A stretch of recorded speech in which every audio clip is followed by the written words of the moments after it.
Hi, I'm Stephen Cohen, and I'm here to talk to you today about the BDS movement, boycott, divestment, and sanctions, a movement aimed to pressure Israel to end the occupation. Many people who speak against BDS really don't have any sympathy for the Palestinian national movement.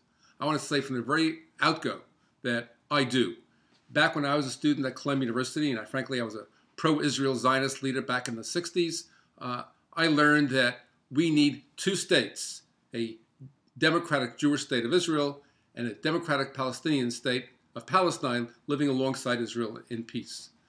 As early as 1970, I gave my first speech on behalf of a Palestinian state, again as a Zionist, as someone who recognized that the Palestinians have a right to be free, have a right to their own independence. Now I say all this in order to gain some credibility in my argument against BDS, against the movement to boycott Israel, to divest from investments in Israel, and to sanction Israel. Why do I think this is such a bad movement?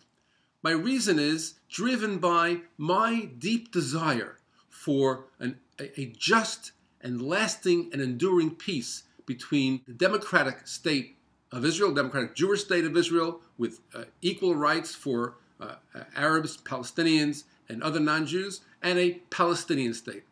The only way I know that we can get there is if people from different sides of the spectrum speak to each other and they try to convince each other of their genuine interest in peace and reconciliation.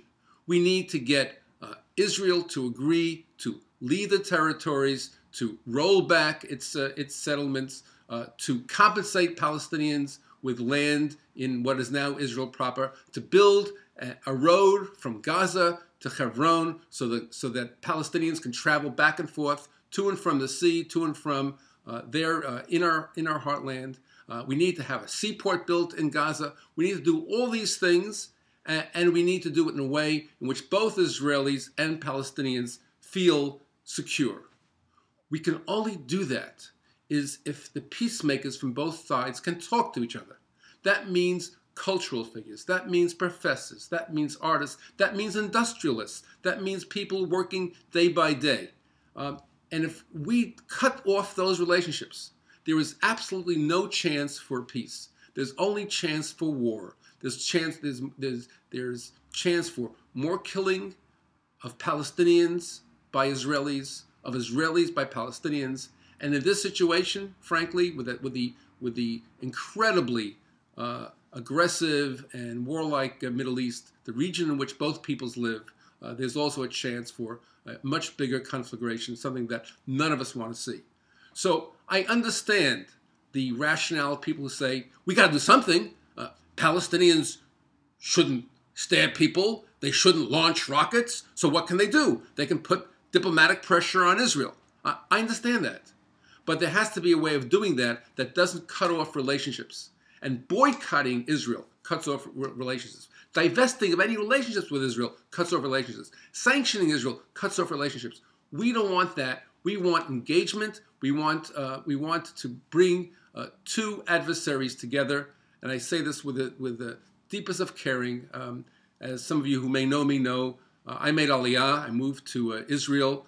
I lived there part-time, moved there in 1992. I taught at the Hebrew University. I'm a lifelong progressive Zionist affiliated in the States with Amenu, a frequent voter, as often as I can, for the Meretz party in Israel. I'm the type of guy who genuinely is Israeli and wants peace. And I'm saying to you, the only way we can get there is to cease this BDS movement and engage both peoples and the people who are interested in peace on both sides, engage them in serious conversations, end the occupation, end the abuse of human rights, end the attacks, end the violence, and let's move to a genuine peaceful situation where there's recognition of two states, a democratic Jewish state of Israel with true rights for all minorities, and a democratic Palestinian state of Palestine in the West Bank and Gaza. Thank you very much, and I'm Stephen M. Cohen, professor at the Hebrew Union College Jewish Institute of Religion here in New York.